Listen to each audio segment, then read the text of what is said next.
Bonjour Laurent, Bonjour. vous êtes fumeur? Oui, oui, bien sûr. Est-ce que vous souhaiteriez, est-ce que vous accepteriez qu'on vous empêche d'aller acheter vos cigarettes en Espagne? Oui, pourquoi pas. Mais dans ce cas-là, pourquoi pas se députer? Parce qu'il me donne son salaire, qui est de 7 240 € par mois. Moi, je veux bien acheter mes cigarettes en France. Mais Parce que pour le les moment, cigarettes sont trop chères, Laurent.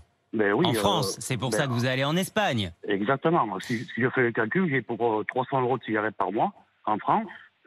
Et en Espagne, j'en ai pour 118,50 €. Non mais évidemment, de toute façon, on comprend bien pourquoi ceux qui ont, on va dire dans votre cas, la chance d'habiter près d'une frontière, passent cette frontière pour aller acheter leurs cartouches, Laurent. Sauf que c'est aussi pour lutter contre la contrebande.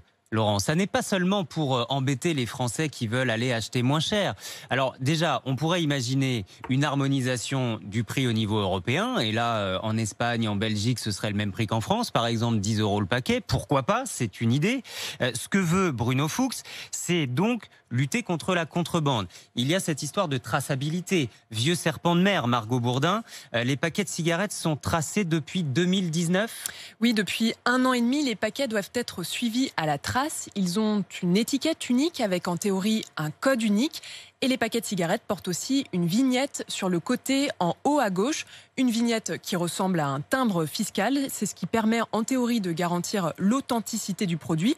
Mais le dispositif est financé par les industriels, ce que dénoncent certains spécialistes. L'Organisation mondiale de la santé a clairement dit que déléguer cette responsabilité aux fabricants de tabac servait leurs intérêts et n'allait pas dans le sens de la lutte contre le tabac.